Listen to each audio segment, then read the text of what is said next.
Here's a look outside. We look at Jensen Beach here. I wanted to show this to you because this really gives you an idea of how heavy. Look at this. No rainfall here. A lot of rainfall here. Look how heavy that rain is coming down. You can't see anything through that. That's what we can expect with this. There's a lot of moisture around, so we're going to have some really heavy downpours. Of course, we have rain on radar right now. Then we have a kind of sort of cold front. Meteorologist Brooke Silverang will be along shortly to tell us a little more about that, but I'll take a look at it real quick here. And then, of course, one of two waves out in the Atlantic right now is something that we'll just keep an eye on. It's nothing to panic about, but it's something that we're going to kind of watch over the next 7 to 10 days. Here's a look at that cold front up to our north. It's not much of a cold front, but the air behind the front is a little cooler and a little drier, and the air ahead of the front all the way down the Florida Peninsula is very moist and very warm. So there's a lot of energy there and enough moisture around for some good solid rainfall, which we desperately need over the next few days or so. Right now we got a really big thunderstorm there with very gusty winds in northern Palm Beach County. We've had a couple of pop-up showers and storms all the way back down through central and back towards southwestern Palm Beach County, but this is a lot of heavy rain. The purples and reds right here heading over toward Juno Beach, Juno Ridge, moving slowly over to the east through Root and over to Jupiter and to Cuesta here. We've got rainfall moving into Hobe Sound now, a lot of it out around Arundel there, Coral Gardens, Palm City with heavy rain, then lighter to moderate rainfall up toward Port St. Lucie and Carlton and Cortez Estates.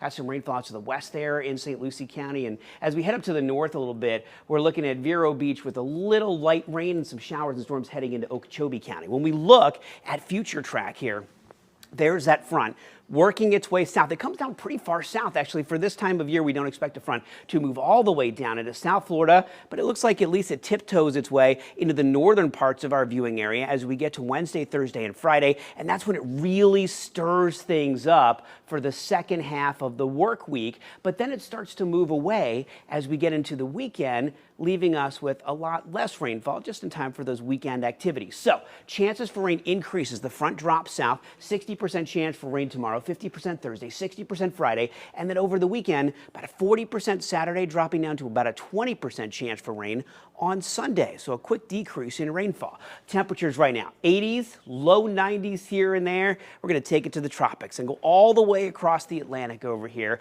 to two tropical waves. We've got one here with a 10% chance for development. This one here, a little more.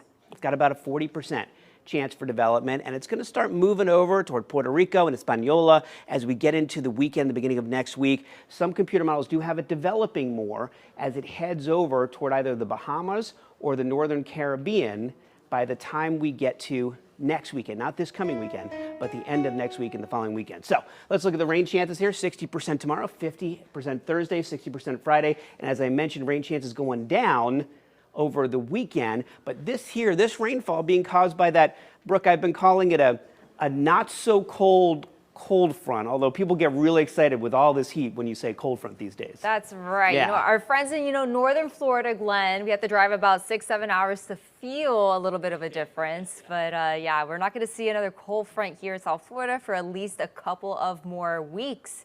Talk about that in just a little bit. But yeah, the heat is on. We saw temperatures pretty much 90s all month long. So far in September, we hit 93 degrees again this afternoon, even with the rain. So definitely seeing those numbers pop off. And if you're wondering how many days have we seen temperatures at 90 degrees and above, well, we did break a record. We're at 73 as of today, breaking our old record of 71 days set back in 1951. Now, the hottest day so far we've seen this year was actually 96 degrees in West Palm Beach. And here's Rob Muyeda with the National Weather Service in Miami with some of the reasons why it's been so hot this summer. We've had a persistent east wind for really most of the summer. When we get that persistent east wind, it tends to drive all the showers and thunderstorms that develop over the peninsula away from the east coast, more towards the interior and the Gulf Coast. So that's been leaving really most of the East Coast dry for a good part of the summer. And also we have about the first day of fall actually is September 22nd, but we don't typically get cold fronts until mid to late October. We're looking at maybe right around October 28th near Halloween before we can finally see some cooler weather. Back to you.